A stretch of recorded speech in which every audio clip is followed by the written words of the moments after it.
What's going on, you guys? A late night discussion. I wanted to talk to you guys about self-assessment as a hairstylist. And so, when it comes to self-assessment, there are a few things that you definitely want to keep in mind that I would have to say over my journey so far, these are all things I've had to consider at one point, and it's something that you're definitely going to go through at some point in your career, and that's reflecting on your skills, your strengths, and your weaknesses, and the areas that you want to improve in.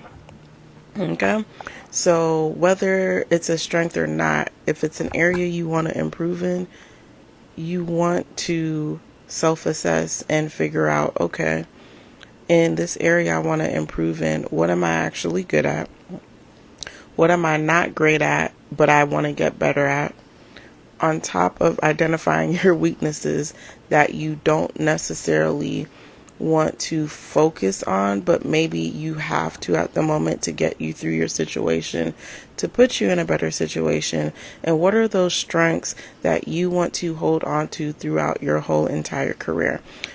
When it comes to self-assessment, the thing about it is you have to be honest with yourself. And for you to do that, that requires you putting your ego aside and having a real heart-to-heart conversation with where you're at. Consider the aspects such as hair cutting, right? Are you good at it? Are you not?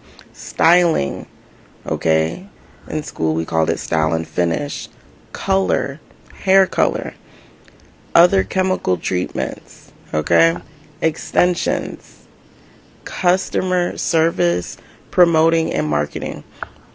So whatever skills that you're good at, own them. And whatever experiences that you have outside of the hair industry are experiences that you can utilize in your career as well. Okay. Before hairstyling, I was a nursing student. Okay. I taught myself how to braid. I taught myself how to do my own sewing. I used to do sewings on my friends. They would do my hair. I would do their hair, right? I've done customer service at a billing company before. Okay. I've done, I've been a waitress. Okay. I've been a hookah girl.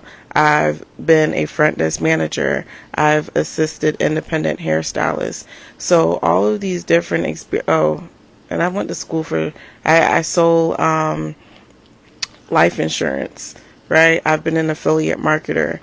I have done some other types of promotions. So all of these different experiences that I've had, some I was able to develop some strengths.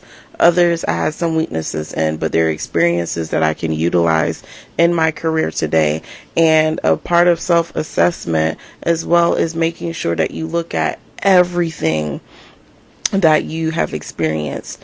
Now, when it comes to the artistry part of hairstyling, the cutting, the coloring, the chemical treatments, the extensions,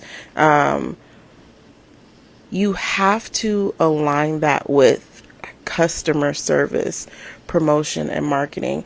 And what I've noticed with some hairstylists that work at a salon is sometimes the salon may provide marketing for you, but that doesn't mean that you cannot market yourself. However, marketing and promotion go hand in hand.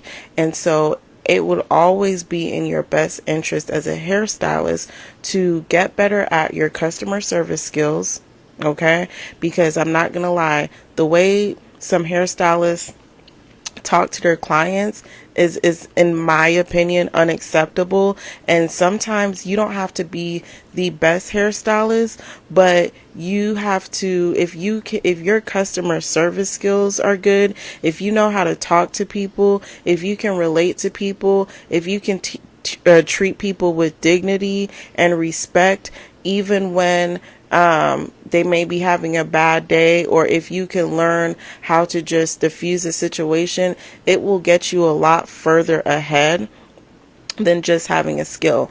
I know a lot of talented hairstylists that their attitude is horrible, horrible.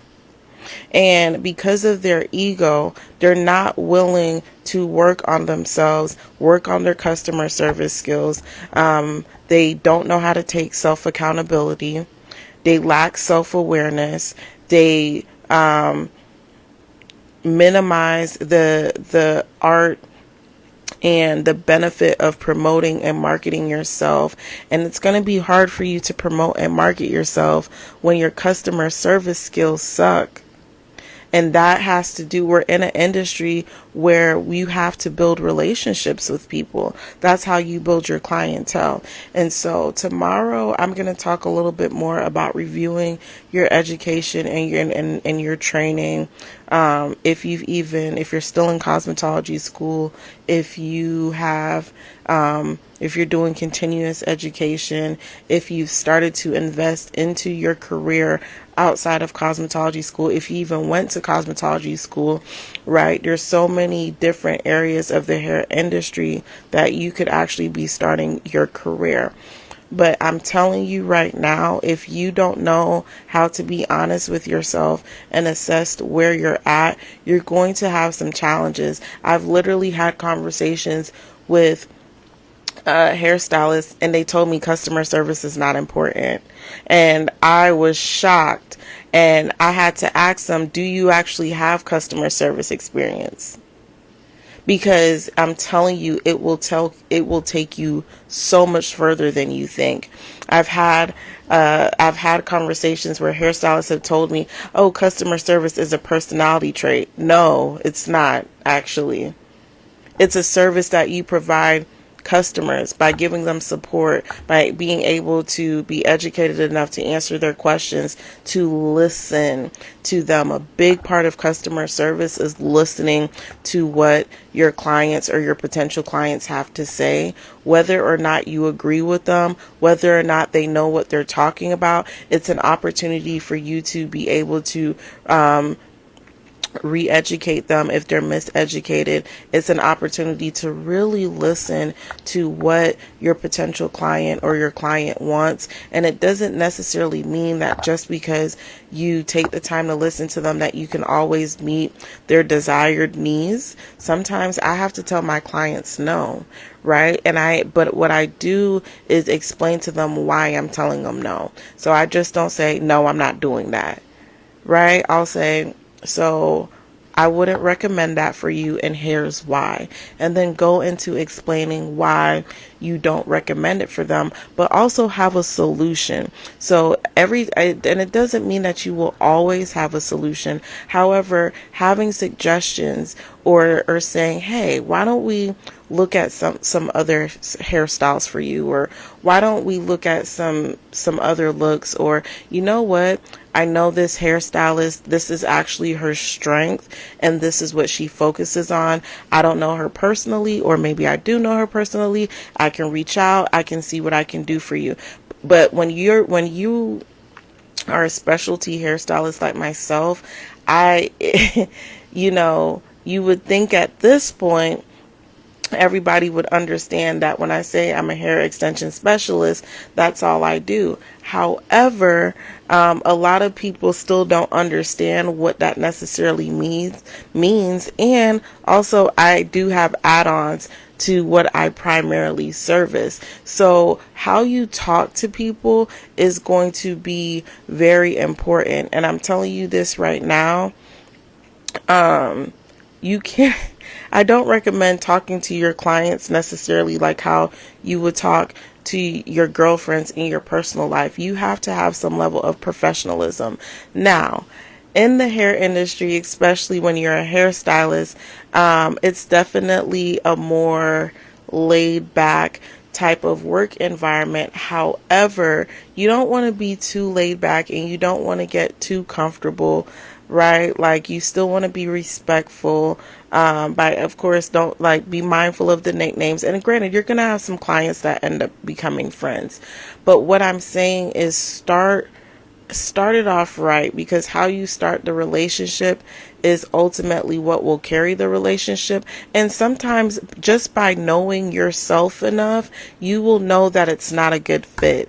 And that is why consultations are important. I'll talk about consultations at a later point, but I definitely wanted to dive into the first point of evaluating your skills and experience is you having a self-assessment moment, and it's something that you're constantly going to need to do.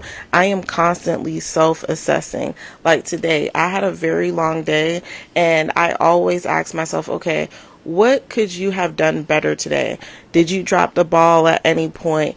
How could you have worked quicker if it's possible? How could you have just made the experience better? And so again, keep these things in mind, and I will catch you in the next live. Have a good night.